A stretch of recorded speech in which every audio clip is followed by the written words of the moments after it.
부동산 브리핑입니다. 전국에서 가장 비싼 땅인 서울 중구 명동 네이처 리퍼블릭 부지의 공시지가가 2년 연속 하락했습니다. 코로나19로 명동 상권이 위축되면서 공시지가가 8.5% 떨어진 후 2년 연속 하락한 겁니다. 내년 4월부터 서울에서 분양되는 중소형 민간 아파트 물량의 최대 70%가 추첨제로 공급될 전망입니다. 부양가족과 무주택기간 등의 가점 요건에서 분리했던 청년층이나 신혼부부의 내 집 마련 기회가 확대될 것으로 예상됩니다. 전국적으로 집이 팔리지 않아 10명 중 4명은 아파트 입주를 못하고 있는 것으로 나타났습니다. 지난달 전국 아파트 입주율이 60%대로 떨어져 사상 최저치로 주저앉았습니다.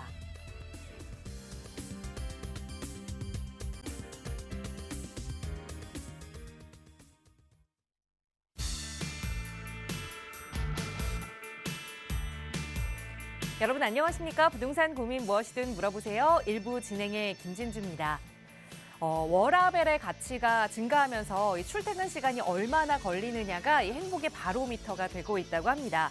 출퇴근 거리에 따라서 내 삶의 질이 달라지기 때문에 이 직주 근접의 이 주택지들이 더 선호를 받고 있다고 하는데, 이런 단지들은 지금 같은 부동산 빙하기에도 굳건히 가격이 흔들리지 않고 유지하고 있다고 합니다. 과연 이렇게 시장의 분위기에 흔들리지 않고 굳건하게 내 갈 길을 가는 아파트 단지가 어딘지 궁금하시다면, 그리고 그런 곳에 투자해보고 싶으시다면 오늘도 저희와 함께 해보시기 바랍니다. 이용하실 수 있는 무료 상담 전화 활짝 열어둘게요. 서울지역번호 02-2638-3972번으로 함께 할 거고요. 문자 편하신 분들 위해서 유료 100원의 상담 문자 샵 3989번도 열어두고 있으니까요. 언제나 투자 전략 전문가와 함께하고 싶으시거나 풀고 싶은 부동산 고민 있으시다면 지금 바로 연락 주시기 바랍니다. 자, 그럼 오늘도 부자 되는 여러분의 부동산 고민 속으로 지금 바로 출발합니다.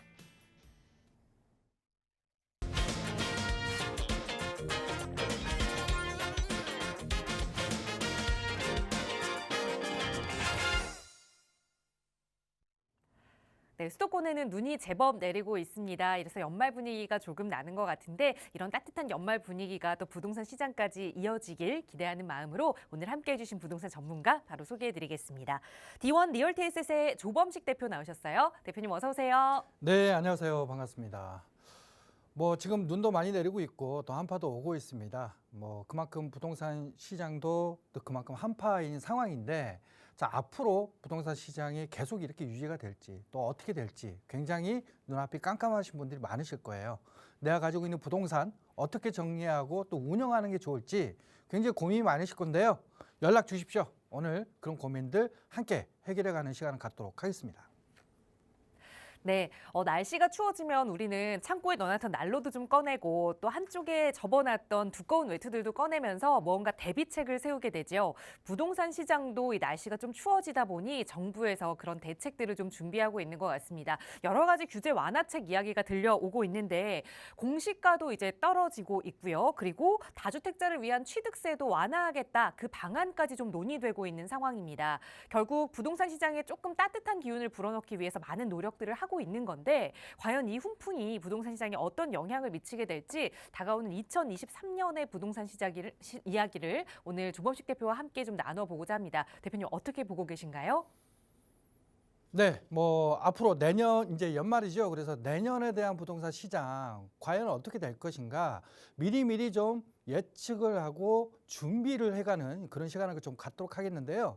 자, 이번에 주택산업연구원이라는 연구기관에서 2023년도 부동산 시장 전망에 대한 전망치를 내놨습니다. 자, 일단 올해 부동산 가격 하락에 대한 부분을 보면 올해 이제 전국적으로 2.4% 정도 하락을 했고, 특히 이 아파트 같은 경우에는 4.4% 정도 평균 하락을 했다라고 수치가 나와 있고요. 특히 서울 같은 경우에는 4.3% 정도 하락을 한 걸로 좀 나오고 있습니다. 자, 그런데 내년에 대한 예상치를 좀 내놨는데, 내년에 전국적으로 모든 주택들이 다 추가적으로 3.5% 정도 더 하락을 할 것이다라고 예측을 하고 있고, 특히나 이제 아파트 같은 경우에는 올해보다 더 올해 이제 4.4% 하락을 했는데 내년에는 5% 정도 하락을 할 것이다라고 예측을 하고 있습니다. 또한 이제 서울 같은 경우에는 4% 정도 하락할 것이다라고 보고 있는데 올해 이제 4.3% 정도 하락을 했기 때문에 올해보다는 물론 하락을 하지만은 올해보다는 좀 덜 하락할 것이다라고 예측을 하고 있습니다. 자, 이렇게 부동산 가격이 하락하는 가장 큰 원인은 당연히 이제 대외 변수죠. 우리가 금리가 계속 오르고 있는 상황입니다. 자, 그렇다 보니까 이자 부담도 커지고 또 주택에 대한 매수세가 또 많이 가라앉고 그러면서 심리가 위축되다 보니까 부동산이 거래가 되지 않는 거래 절벽 상황이거든요. 그러면 앞으로 이제 금리가 우리 이 대변수가 우리 부동산에 얼마 정도 더 영향을 줄 것인가 예측을 해야 되는데 미국의 기준금리가 상승을 하면서 우리 국내금리도 상승을 하고 있지 않습니까? 미국의 금리가 내년 2월까지는 최소한 더 상승할 것이다라고 충분히 예측을 하고 있습니다. 그래서 주택산업연구원에서도 내년 2월, 3월까지 즉 상반기까지는 추가적으로 가격이 좀 하락하는 흐름으로 갈 것이다.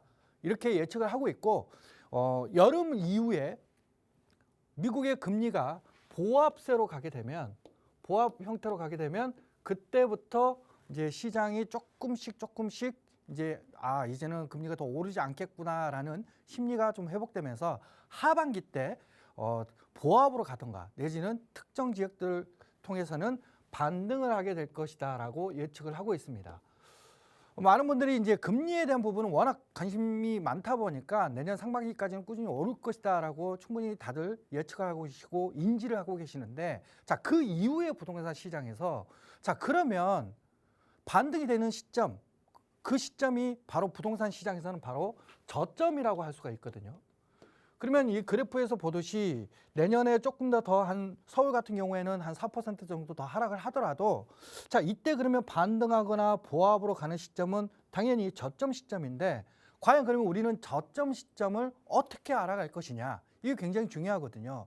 자, 가장 중요한 건 지금 시장 가격에서 시장 가격을 지금 하락시키고 있는 가장 큰 요인은 바로 급매물입니다. 즉 앞으로 내년 하반기 때 급매물이 사라지는 시기 그 시기가 바로 부동산 시장의 저점이 되는 시기라고 볼 수가 있거든요. 자, 그러면 과연 급매물은 어느 시점에 하락을 할 것인가 특히 급매물이 소화가 될 수 있을 것인가 이 부분에 대해서 우리가 좀 따져봐야 되는데 자, 지금 현재 급매물이 나오는 이유를 우리가 좀 봐야 될 것 같아요. 첫 번째로는 바로 그 영끌족이라고 그러죠. 이제 좀 부담스럽게 대출을 활용해서 주택을 매수했던 20, 30대 젊은 세대들 이런 세대들이 실은 이제 지금 현재 금리가 워낙 높다 보니까 이자의 부담이 굉장히 큰 상황입니다.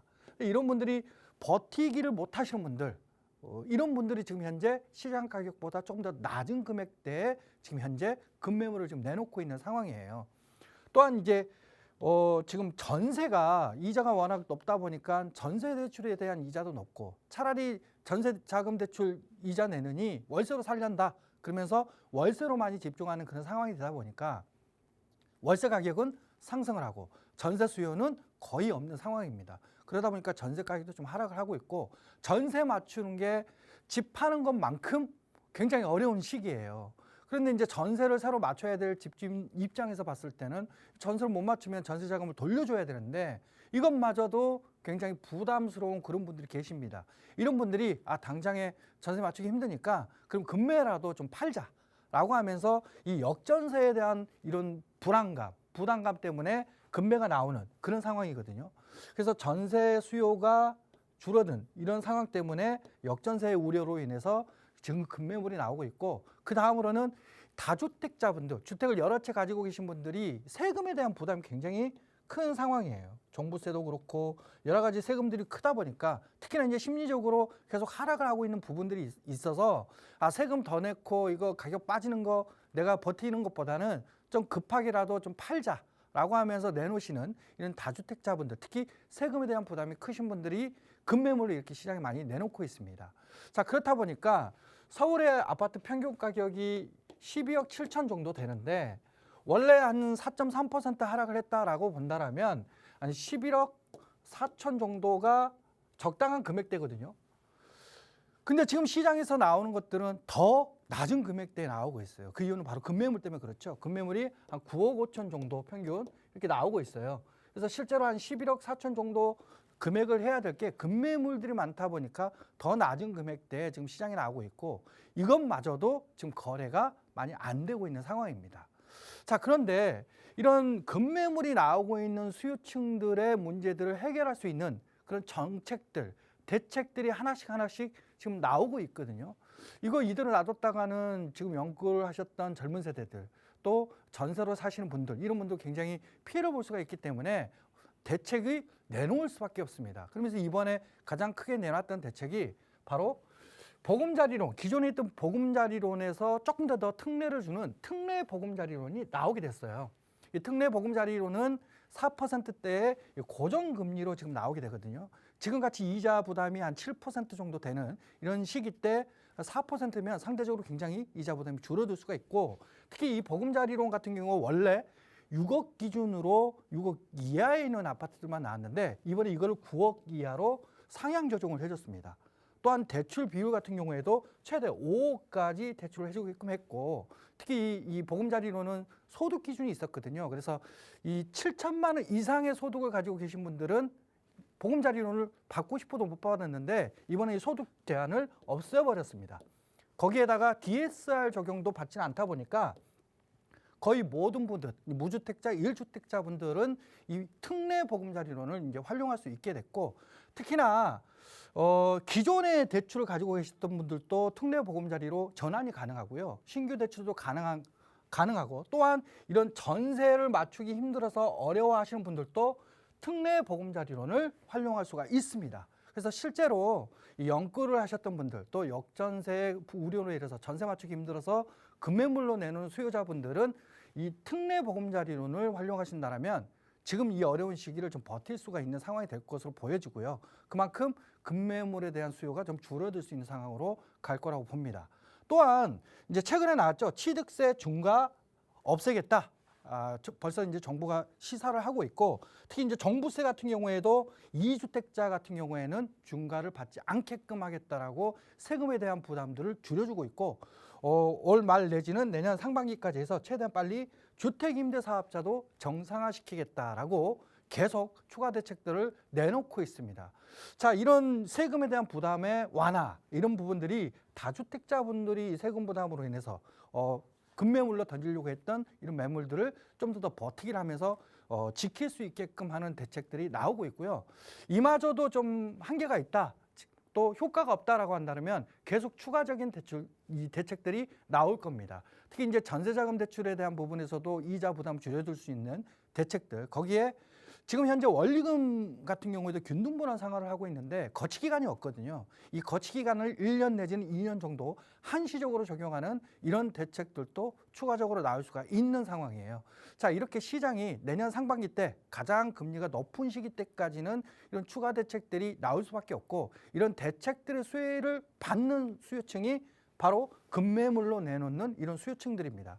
실제로 이런 시장이 금리가 이제 어느 정도 상승을 해서 보합권으로 가는 시기가 되면 실제로 이 시기 때가 되면 이제 심리도 조금 이제 뭐 더 이상 금리가 오르지 않겠구나 이렇게 생각을 하고 특히 이제 급매물들을 내놨던 수요층들도 버티기를 할 수 있는 상황들이 되거든요. 그럼 당장 부동산 가격이 회복하기는 쉽지가 않습니다. 다만 어떤 착시 효과가 일어나느냐? 자, 급매물 9억 5천 정도에 내놨던 매물들이 뭐 예를 들어서 5개가 나왔다. 그런데 1개 정도만 거래가 되고 지금 이런 정책들이 추가적으로 나와서 버틸 수가 있다라고 한다면 나머지 4개는 시장에서 사라져 버립니다. 그러면서 애초에 11억 4천까지 하락을 했던 이 금액대로 돌아가 버려요. 또 거기에 이제 내년 상반기 때 한 4% 정도가 더 추가적으로 하락을 한다라고 본다면 10억 한 7천 8천 이 정도 되는 금액대까지 조정이 될 건데 9억 5천짜리가 한순간에 10억 7천짜리로 바뀌는 이런 시세의 변화가 생길 겁니다. 그러면 시장에서는 어떻게 보면 갑자기 올랐네 이렇게 볼 수가 있는데 그건 아니고요. 급매물로 나오던 그런 매물들이 사라지면서 이제는 정상 가격으로 좀 돌아가고 있다라고 보시면 될 것 같고요. 12억 7천 정도 되는 금액이 어찌됐든 10억 7천으로 하락을 했기 때문에 하락의 흐름은 내년 상반기까지는 지속될 것이다라고 봅니다. 다만 이런 급매물이 사라지게 되면 더 낮은 금액대에 이제 조금 더 저렴한 매물들이 사라지면서 시장에서는 한 10억대 정도의 평균 서울 같은 경우는 서울 평균 가격을 형성하면서 하반기 때 조금 더 반등하는 흐름으로 갈 것이라고 예상이 되는데요. 자, 그 이유는 바로 이제 대외 변수인 우리가 금리가 보합으로 가게 된다라면 결국에 시장에 영향을 줄 수 있는 것은 내적인 변수입니다.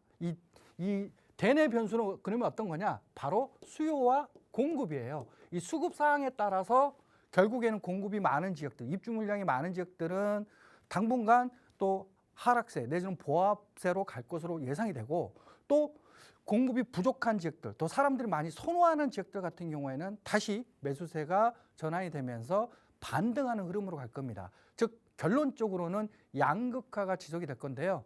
우리가 과거에 상승기 하락기 때 이렇게 과거의 부동산 시장을 우리가 뒤돌아보더라도 그런 이제 하락기가 어느 정도 안정 국면으로 가게 되면 결국에는 양극화 현상이 계속 일어났습니다.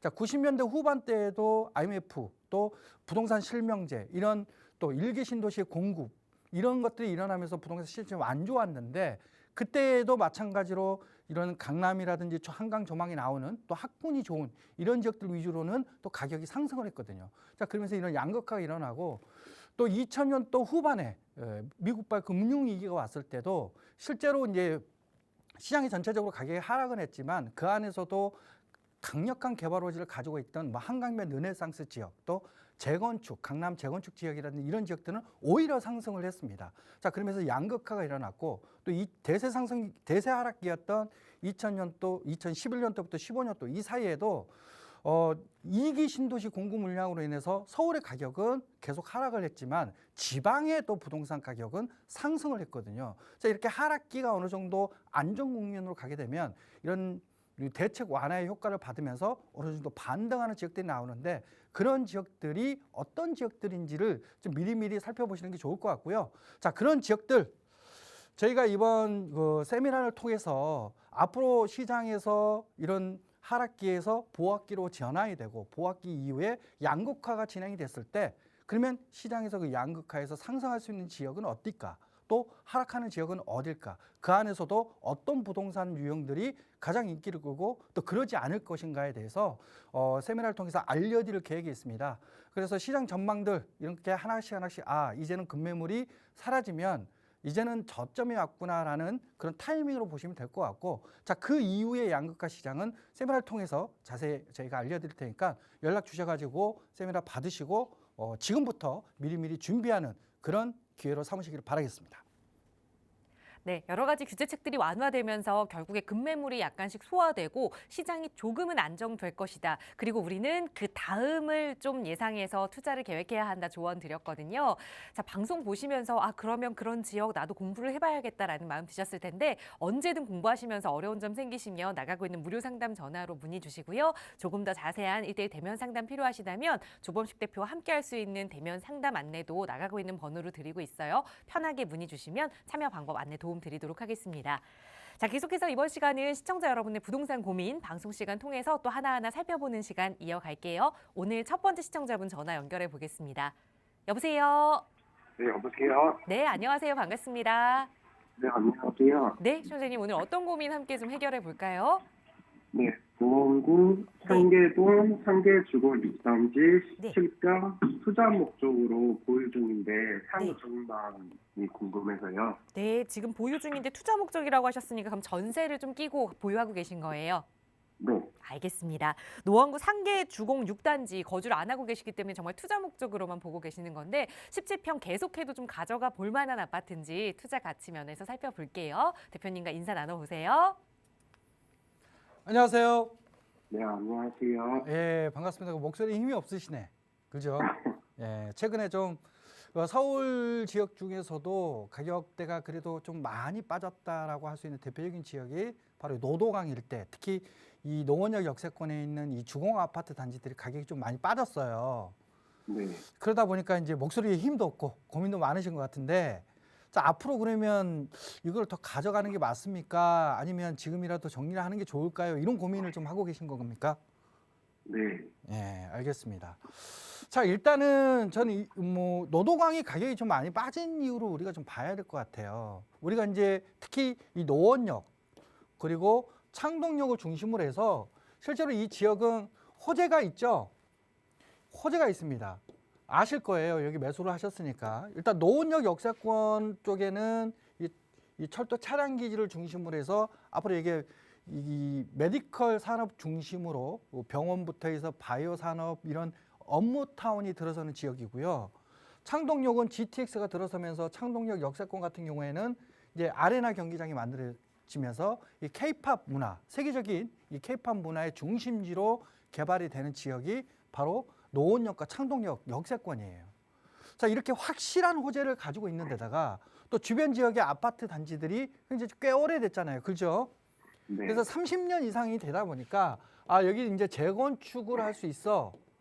그러면 이런 호재, 일자리도 만들어지고 교통도 좋아지고 하면서 GTX 타면 강남까지 뭐 10분이면 출퇴근이 가능한 그런 지역으로 바뀌면서 또 거기에 아파트도 새 아파트로 바뀌네. 그러면서 실제로 이 노원역과 이 창동역 역세권에 있는 아파트 단지로 실은 실수요자들도 많이 들어가시긴 했지만 이 투자를 목적으로 들어가시는 분들도 많으셨어요. 특히 이제 영끌로 들어가셨던 세대분들도 굉장히 많거든요. 근데 이제 금리가 오르고 또 시장이 또 위축되고 심리가 또 굉장히 아, 큰일 났다, 이제 하락하겠다 이런 분위기가 되니까 실제로 급매물이 굉장히 많이 나왔던 지역 중에 하나가 바로 이 노동광 일대입니다. 그러면서 실질적으로 서울에서도 가장 좀 가격대가 평균적으로 한 2, 3억씩 3, 4억 정도는 빠졌던 지역이 바로 이 노원역 일대에 있는 아파트 단지들이에요. 근데 지금 아시다시피 내년 상반기까지는 계속 이런 분위기로 갈 겁니다.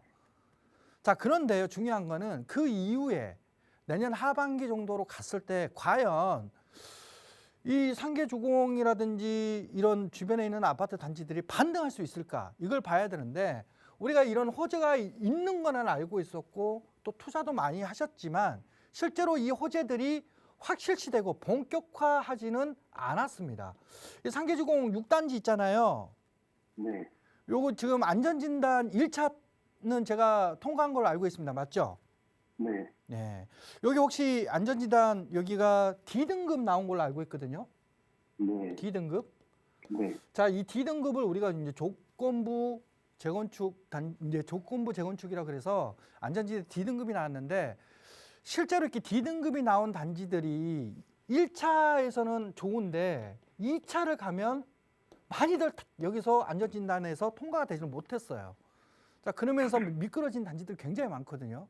그러다 보니까 1차를 끝내고 2차까지를 가지를 못하고 있었던 그런 단지인데 자, 이번에 안전진단에 대한 기준이 완화가 됐습니다. 자, 그러면서 실질적으로 이제는 재건축을 본격화할 수 있는 단지로 이제 변모하기 시작했어요. 이제 그냥 호재만 있었던 지역에서 호재가 움직이는 지역으로 이제 바뀌는 거예요. 그러면 이제 안전진단이 어떻게 바뀌게 됐느냐? 우리가 이제 안전진단이 원래는 구조 안전성이라고 해가지고 집이 무너질 것 같은 거를 평가하는 그런 항목이 있거든요. 그 집이 와, 여기는 누가 봐도 이게 무너질 것 같아, 사람이 큰일 나겠다, 이런 이 구조 안전성을 비율이 원래는 50%였어요. 그 나머지 뭐 녹물 나오고 막 층간 소음 있고 주차장 부족하고 하는 것들은 대략 40% 정도밖에 비율을 안 잡아줬습니다. 자, 그런데 이번에 이 구조 안전성에 대한 비율을 30%로 낮추고요.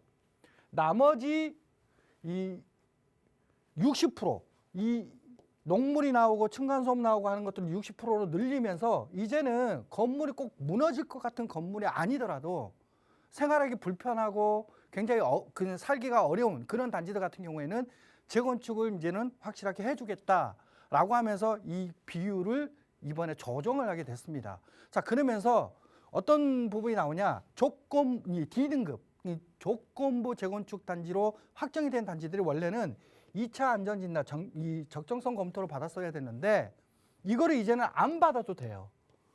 자, 그렇게 되면서 실질적으로는 이제는 재건축이 통과가 돼서 재건축을 할 수 있는 단지로 바뀌게 된 겁니다. 당장의 효과는 없을 거예요. 당장의 효과는 없을 겁니다. 왜냐하면 시장이 전체적으로 지금 안 좋은 분위기다 보니까 당장에 그런 효과를 보기는 어렵겠지만 내년 상반기를 지나서 하반기 정도 지나고 또 내후년으로 지나고 그러면서 이 GTX도 착공이 들어가고 또 거기에 재건축 단지들도 구역으로 지정돼서 추진위가 만들어지고 하는 단계로 하나씩 진행되면 진행될수록 다시 가격대가 회복될 수 있는 그런 호재를 가지고 있는 지역인 거는 맞습니다. 자, 그러다 보니까 호재 없이 가격이 빠진 지역들은 저는 되도록이면 좀 갈아타라고 얘기를 하겠지만 호재가 있는데 가격이 빠진 지역들은 확실하게 다시 반등해서 상승할 수 있는 그런 요소들, 여지를 가지고 있거든요. 그러니까 지금 너무 막 불안하고 힘들다고 힘들어하지 마시고요. 이제 호재들이 하나씩 본격적으로 진행될 수 있는 그런 환경이 하나씩 바뀌어가고 있으니까 내년까지 잘 버티시고 조금 더 길게 보시고, 왜냐면 재건축 하루 이틀 만에 끝나는 건 아니잖아요. 그죠? 네. 예, 그러니까 좀 장기적인 관점으로 보시고 잘 버티신다라면 그래도 가격대 좀 회복할 수 있으니까 저는 보유 의견 드리도록 하겠습니다. 네, 감사합니다. 예. 네, 지금은 마음이 조금 흔들릴 수 있지만 호재가 여전히 남아있는 지역이기 때문에 반등 가능성이 충분히 있다 조언 드렸으니까요. 좀 보유 계획 세워보시고 언제든 중간중간 마음 흔들리신다면 연락 주세요. 저희 나가고 있는 무료 상담 전화로 여러분 조금 더 부자 되실 수 있는 방법 함께 고민하고 있습니다. 다음 전화 연결해서 또 말씀 이어갈게요. 여보세요. 여보세요? 네, 안녕하세요. 반갑습니다. 네, 안녕하세요. 네, 시청자님 오늘 어떤 부동산 이야기 좀 나눠볼까요?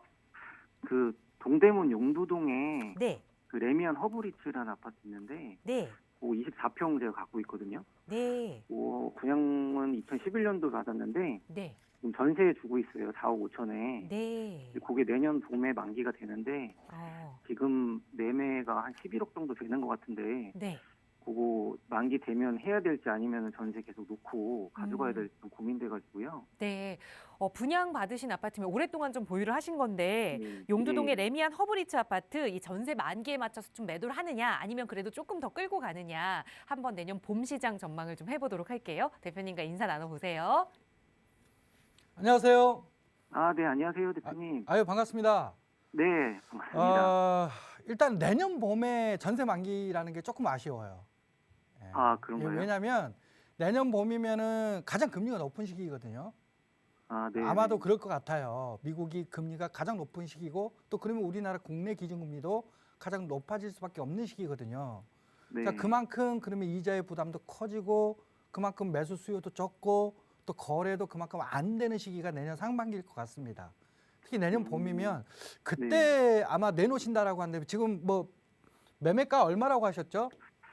지금 11억 정도 하는 것 같더라고요. 11억 정도라고 말씀하셨는데 자, 일단은 단지를 좀 보도록 하겠습니다. 1호선 제기역하고 2호선 용두역을 둘 다 쓸 수 있는 그 중간에 위치해 있는 아파트가 레미안 허브리츠 아파트예요. 네. 위쪽에는 뭐 청량리역에 뭐 GTX 호재도 있고요. 그죠? 네. 밑에 쪽으로는 또 왕십리 또 개발, 부도심 개발과 또 GTX 호재도 있고 그래서 특히나 여기는 또 경전철, 동북선이 앞으로 또 지나가는 라인이에요. 네네. 그래서 뭐 주변에 뭐 GTX도 활용할 수 있고 추가로 노선도 더 생기고 실질적으로는 또 도심에 대한 접근성, 또 강남이나 잠실에 대한 접근성도 좋은 그런 단지입니다. 자, 그런데 지금 뭐 11억 정도의 매물을 내놓으시려고 하는데 제가 앞서 오프닝 때 좀 설명을 드렸었지만 서울의 이제 평균 가격이 원래는 한 12억 7천 정도 됐어요. 네네. 실제로 레미안 허브리츠가 이 평균 가격에 딱 걸리는 그런 단지였습니다. 그래서 아마 과거에 한참 막 고점일 때가 12억대 중반 정도 됐을 거예요. 네네. 근데 지금 현재 제가 알기로는 급매물로 나오는 레미안 허브리츠의 급매물로 나오는 게 9억대일 거예요. 9억대. 9억 그쵸. 3천, 뭐 네네네. 9억 6천 이렇게 나올 겁니다. 네네네. 그러면 지금 급매물이 아니라 나는 12억대에서 좀 빠지긴 했지만 그래도 11억대 정도 내놓을 거예요. 왜냐하면 10억이 나온 매물도 있고 또 급매물로 9억에 나온 매물도 있거든요. 네네. 그래서 나는 정상가로 좀 내놓을 거야 이렇게 생각을 하시는데 그게 시기적으로 내년 상반기다 보니까 실제로 이제 11억대보다는 9억대 매물, 이 급매물로 나오는 게 상대적으로 한 2억 정도 더 저렴해 보이잖아요. 그죠? 네네. 실제로 저렴하고요. 네. 그러다 보니까 실제로 매도하기가 쉽지는 않을 것 같아요. 그래서 조금 더 가져가시면 저는 그래도 내년 상반기 때 파신다면 요 금액에 정리를 하셔야 되니까 나는 좀 아쉽다라고 생각을 하거든요. 네. 뭐 12억 7천까지는 바라지 않고요. 지금 생각하시는 금액대 있죠. 네네. 11억대에 내가 지금 매수를 하고 싶다라고 한다면 조금 더 한 타임 정도는 더 기다리셨다가 매도 전략을 가져가시는 게 좋을 것 같아요. 매도 타이밍을. 네. 자, 그 이유에 대해서 설명을 드릴게요. 네. 지금 제가 금리 인상에 대한 부분은 우리가 피할 길이 없잖아요. 그죠? 네. 미국이 올리는데 우리가 무슨 방법이 있습니까? 그죠? 이런 네. 대외 변수는 우리가 어떻게 방법이 없습니다. 근데 이 대외 변수가 정리가 되는 시기가 올 거예요. 그 시기가 이제 전반적으로 여러 연구기관도 마찬가지고 마찬가지로 전문가들도 마찬가지고 내년 하반기가 될 것이다. 이렇게 예측을 하고 있거든요. 예. 그럼 대외 변수가 사라지게 되면 결과적으로는 국내 요인들로 인해서 부동산 가격이 조정이 될 겁니다. 그러면 제가 아까도 말씀드렸다시피 수급, 특히 공급에 대한 부분에서 굉장히 공급이 많은 지역은 좀 오랫동안 어려울 수도 있고 공급이 많이 부족한 지역은 굉장히 그래도 빨리 반등하는 흐름으로 갈 것이다. 이런 양극화가 일어날 것이라고 제가 설명을 드렸고 이렇게 서울도 그런 움직임으로 갈 건데요. 네. 서울 있죠, 서울. 네. 서울은 공급이 굉장히 부족한 지역이에요. 그렇죠. 예, 서울의 이제 주택 보급률이 94% 정도 되거든요. 네. 이게 무슨 얘기냐면 서울에 이제 100명의 가구 수가 있는데 집이 94채밖에 없다는 겁니다. 네. 그래서 실제로 이제 계산을 해보면 398만 정도의 가구가 있는데 지금 현재 집 수는요 377만 정도 돼요. 그래서 대략 한 21만 정도의 주택이 부족한 상황입니다. 그럼 21만 정도를 추가적으로 만들어줘도 지금은 이게 적당하구나 이렇게 지금 할 수 있는 상황인데 우리가 또 연간 또 필요한 공급량이 있거든요. 그래서 서울에 한 4만 9천 가구 정도 돼요. 그러면 아파트 뭐 주택 하루아침에 만들어질 수가 없으니까 대략 한 6년 정도 계산을 해보면 6년 동안 필요한 공급량이 30만 가구예요.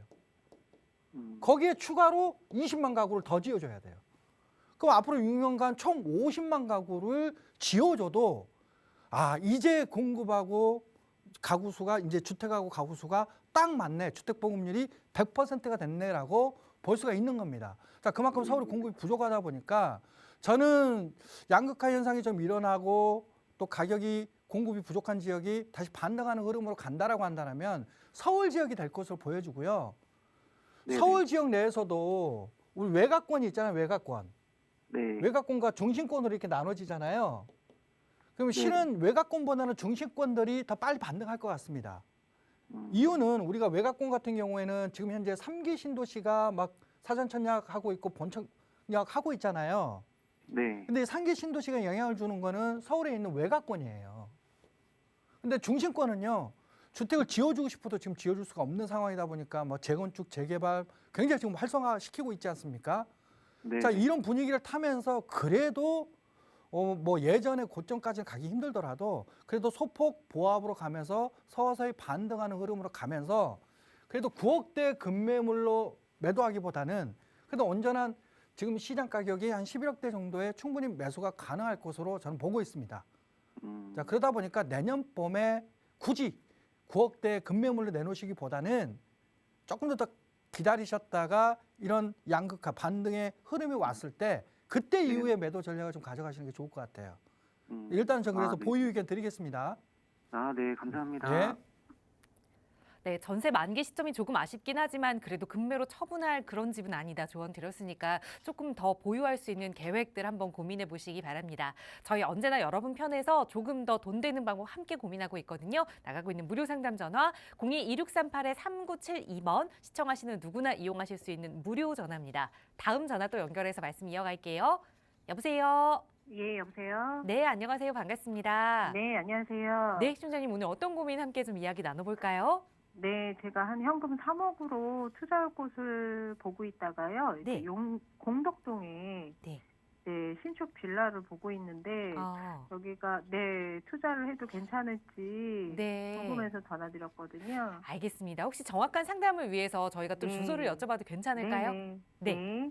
공덕동 네. 11-204요. 11-204. 네. 네. 네. 마포 공덕동의 신축 빌라를 네. 보셨는데 좀 네, 네. 여유자금 투자금으로 3억을 좀 말씀하셨어요. 지금 네. 투자를 해도 괜찮을 만한 지역인지 한번 네. 하나하나 따져볼게요. 대표님과 네. 인사 나눠보세요. 네.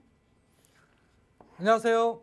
예, 안녕하세요. 예, 위치는 제가 봤는데 네. 혹시 이거 빌라 요거 네. 빌라 보신 거잖아요. 네, 맞아요. 요거 뭐 오래된 겁니까? 아니면 최근에 지어진 겁니까? 신축이에요. 신축이에요. 네. 그러면 뭐 준공일이 언제입니까? 올 11월 얼마 전이었어요. 아, 한 달 전쯤이네요, 그러면. 예. 알겠습니다. 자, 일단은 여기 위치를 보니까 네. 여기가 이제 효창공원이죠. 네. 예, 효창공원 바로 위쪽에 과거에 효창 6구역에서 용산 대시양폴이라는 아파트가 만들어졌는데 네. 이 아파트를 끼고 있는 블럭이 있어요. 이렇게. 네. 그 블럭 안에 있는 지금 빌라를 좀 보신 것 같아요. 그죠? 네. 근데 여기가 보면은 예. 지금 밑에 쪽 여기 효창공원 여기 주변 쪽으로 여기는 공공 가로주택 정비 사업으로 지금 현재 진행이 되고 있고 네. 이 끼고 있는 지역들을 제외한 나머지 지역들 있잖아요. 네. 여기가 이번에 신통기획으로 지정이 된 지역이에요. 네. 그래서 여기가 공덕 A구역이라고 표현을 많이 합니다. 네. 그래서 여기 신통기획이고 그 네. 신통기획이나 이런 거에서는 빠져 있는 그런 지역이에요. 그렇죠? 네, 맞아요. 근데 이제 최근에 아마 여기 눈여겨보신 이유가 네. 최근에 이제 여기 신통기획하는 지역하고 여기 지금 빠져 있는 지역하고 해서 여기를 네. 추가적으로 좀 편입을 해볼까 이런 논의가 네. 있어요. 예. 네, 그렇다 보니까 이 편입이 네. 되면 괜찮지 않을까 싶어서 좀 네. 눈여겨보신 것 같은데 맞습니까? 네, 맞아요. 네, 맞아요. 그 얘기는까지는 들으신 것 같아요. 그렇죠? 네, 네. 맞아요. 자, 그런데 네. 제가 뭐 최근에 나온 결론인데 네. 그 여기 이제 그러면 주민들의 동의를 얻어야 되잖아요. 편입을 해야 네. 되니까. 예. 근데 이제 동의가 반대가 네. 얘가 좀 많이 나왔어요. 아, 그래요? 예, 그래서 추가 편입이 좀 안 될 것 같습니다. 아, 그래요? 예. 그래서 네. 조금 아직 뭐 매수하시거나 그런 건 예. 아니죠. 네, 아직 고민 중에 있었거든요. 예, 알겠습니다. 그러면 네. 지금 이게 추가 편입이 좀 안 될 것 같고, 그러면 여기 이제 자체적으로 네. 여기 옆에 있는 가로주택 정비 사업이라든지 내지는 모아타운처럼 여기는 네. 이제 소규모 정비 사업으로 좀 가야 되는 상황이에요. 네. 특히나 이게 편입이 됐더라고 해도 저는 좀 아마도 매수 이거 전략을 좀 반대했을 것 같습니다. 아, 예, 그래요? 그 이유는요. 네. 여기가 그 이미 신통기획으로 지정이 된 곳이잖아요. 네. 그래서 2021년 9월 달로 네. 이미 권리산정 기준일이 잡혀 있어요. 네. 그러면 그 이후에 지어진 주택들 같은 경우에는 저분 입주권 안 주거든요. 네. 근데 지금 이게 신축이잖아요. 그죠? 네. 그럼 뭐 전달에 지어진 거니까 실제로 이게 편입이 되면 네. 이게 조금 저도 애매한 거예요. 네. 이 기준을 어떻게 잡아줄 것이냐. 네. 왜냐하면 여기 기존에 지금 지정되어 있는 신통기획 같은 경우에는 작년 9월 달로 지금 네. 권리산정 기준이 잡혀 있는데 예. 여기 편입된다고 해서 그러면 네. 이걸 과거의 날로 잡자니 그러면은 지금 현재 신축 지어진 것들은 뭐 네. 조합은 입주권 못 받잖아요. 그죠? 예. 그런다고 새로 지정된 날을 기준으로 잡자니 형평성이 안 맞고 네. 그 아직 이 기준이 없거든요. 편입이 됐을 아, 때 네. 언제로 잡아주는 나에 대한 기준이 없습니다. 네. 자, 그러다 보니까 실제로 이게 편입이 되더라도 저는 좀 네. 다른 쪽을 좀 고려해 보시는 게 어떻습니까? 라고 말씀을 드렸을 것 같아요. 아, 예. 네. 근데 어찌됐든 네. 이게 편입이 쉽지는 않을 것 같습니다. 네. 이 반대가 좀 60%가 이미 넘었기 때문에 네. 쉽지는 않을 것 같고요. 예. 저는 그러면 지금 여유자금 얼마 정도라고 하셨죠? 한 3억 정도 3억 정도? 예. 저는 이렇게 중심권, 도심권을 보신 거는 저는 잘했다고 봐요. 네. 왜 그러냐? 지금 현재 우리 둔촌주공 아파트 있죠? 예. 둔촌주공 아파트도 이번에 분양했는데 그 뭐 논란이 많잖아요. 지금 시기 때 그래도 이 정도면 선방한 거다. 네. 무슨 네. 얘기냐? 이 정도 입지에 이런 1만 가구가 넘는 이 대단지가 이 정도 경쟁률 나온 거는 어떻게 보면 실패한 거다. 이런 얘기 많잖아요. 네. 그만큼 이제 시장이 좀 안 좋다 보니까 우리가 이제 분양성을 좀 봐야 돼요. 왜냐하면 이게 재개발 사업지를 좀 보고 있는 거잖아요. 네. 그래서 분양이 잘 될 수 있는 입지를 좀 봐야 되는데 그런 측면에서 봤을 때는 외곽보다는 도심지 중심권에 있는 지역들이 아무래도 분양성이 더 높습니다. 네. 왜 그러냐? 특히 이 용산 여기 마포 공덕 일대잖아요. 네. 위쪽으로는 구도심이 있고 여기서 한강변 딱 넘어서면 여의도 있고 그죠? 네. 네. 또 강남 가기도 편한데 이 용산 자체적으로도 앞으로 제2의 강남 소리를 들을 수 있는 지역이에요. 네. 국제업무지구뿐만 아니라 용산 공업 그리고 이거 철도부지 지하와 그 주변 지역에 또 다양한 재개발들이 한참 진행되고 있잖아요. 네. 자, 그런 측면에서 봤을 때는 저는 이쪽 지역을 눈여겨보신 거는 매우 잘하셨다. 네. 특히 이제 서울역 쪽이라든지 이런 개발 호재가 있는 주변 지역들의 재개발이 진행될 수 있는 지역들은 앞으로 분양세 되게 높을 겁니다. 용산권이어도. 근데 중요한 거는 여기 지역이 좀 애매해요. 네. 그죠? 어떻게 보면 이 지역 중에서 이 마포구 공덕동 중에서도 실은 가장 역세권에서 멀리 있는 지역이라고 볼 수가 있습니다. 그죠? 아, 예. 예. 우리가 이제 가장 기본적으로 봐야 될 입지가 어쨌든 역세권에 가까이 붙어 있는 게 좋잖아요. 그죠? 그렇죠. 예. 그래서 그런 부분에서 조금 아쉽다. 근데 최근에 이제 역세권 쪽에 개발이 많이 되고 있거든요. 네. 일단 분양성으로는 중심권에 있는 용산 쪽을 보셨으니까, 용산 마포 공덕 쪽을 보셨으니까 네, 저는 이건 잘 보셨다. 근데 여기서 이제 우리가 봐야 될 게 시장이 안 좋을 때 하나를 더 봐야 됩니다. 분양성 말고. 그게 어떤 거냐? 바로 사업성이에요. 아, 예. 사업성. 사업이 잘 될까? 이 사업이 잘 되려면요. 실은 속도가 빨라야 돼요. 굉장히 속도가 빨리 나오고 저 조합원들의 부담이 없어야 됩니다.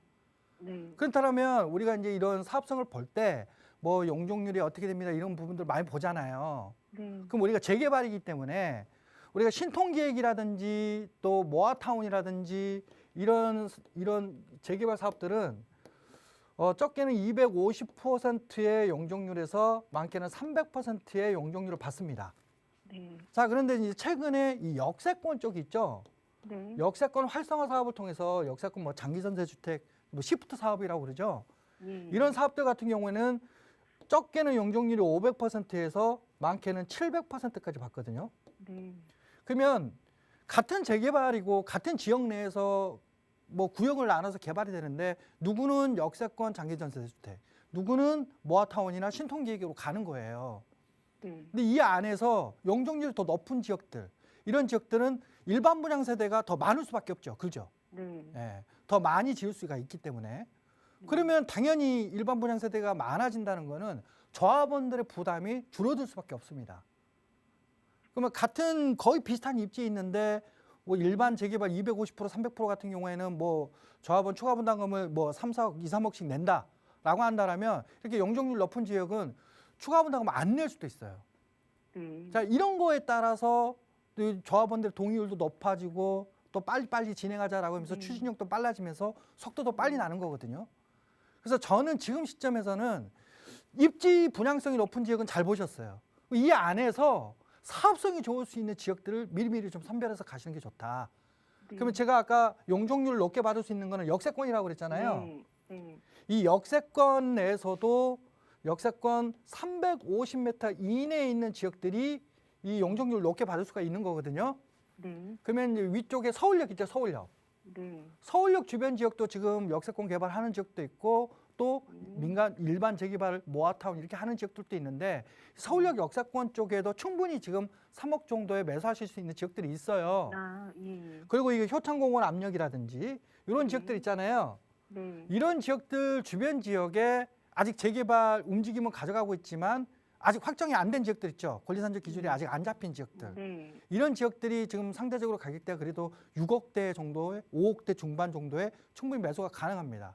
실은 용산 일대에 지금 움직임을 가져가서 구역 지정이 된 지역들은 거의 뭐 8, 9억대, 지정이 된 곳들은 뭐 12억, 13억대 이렇게 하고 있거든요. 예. 이제 그런 지역들 말고 지금 준비하고 있는 지역들이 있어요. 아직 움직임을 안 가지고 있지만 이제 그런 지역들 위주로 좀 보시면 좋을 것 같고요. 못 찾겠다 싶으면 세미나 오십시오. 제가 자세히 알려드리겠습니다. 네, 네, 감사합니다. 네. 네. 네, 투자 전에 연락 잘 주셨어요. 보셨던 신축 빌라에 대해서는 우선 투자 반대 의견 드렸으니까요. 다시 시작해 보셔야 될 것 같아요. 또 찾아보시고 어려운 점 생기시면 언제든 연락 주시고요. 다음 전화 빠르게 연결할게요. 여보세요. 네, 보세요. 네, 안녕하세요. 반갑습니다. 네네. 네, 오늘 어떤 부동산 좀 고민 가지고 계세요? 의왕시 포일동 네. 인덕원 푸르지오 L센터로 34평 거주 중인데요. 향후 전망 좀 알고 싶습니다. 알겠습니다. 지금 살고 계신 집인데 의왕 호일동의 인덕원 푸르지오 L센트로 34평형 아마 최근 시장 분위기 때문에 조금 고민되시는 것 같아요. 계속 좀 거주해볼 만한 아파트인지 대표님께 여쭤볼게요. 인사 나눠보세요. 안녕하세요. 안녕하세요. 예, 반갑습니다. 네. 여기 조금 뭐 매수하셨을 때보다는 가격대 좀 많이 빠진 지역이다 보니까 네. 아까 좀 마음이 속상하실 것 같아요. 그죠? 네, 네, 네. 근데 이게 지금 거주를 하고 계시고, 그죠? 네. 내놓자니 지금 이 금액대가 맞는 건지, 아니면 조금 더 기다려 보는 게 맞는 건지, 이런 고민들 좀 하고 계신 것 같아요. 네. 예. 자, 위치를 보면 인덕원역 역세권을 쓸 수가 있는 새 아파트죠. 네. 푸르지오 엘 센트로 아파트. 네, 네. 한때 한 16억대까지 30평대가 16억대까지 갔던 단지예요. 네. 이유는 여기 이제 GTX가 여기가 들어선다라는 호재가 있다 보니까, 근데 뭐 이제 신규 아파트고 그러면서 이제 선반영이 좀 되다 보니까 가격대 많이 올랐는데, 많이 오른 만큼 또 많이 빠졌죠, 최근에.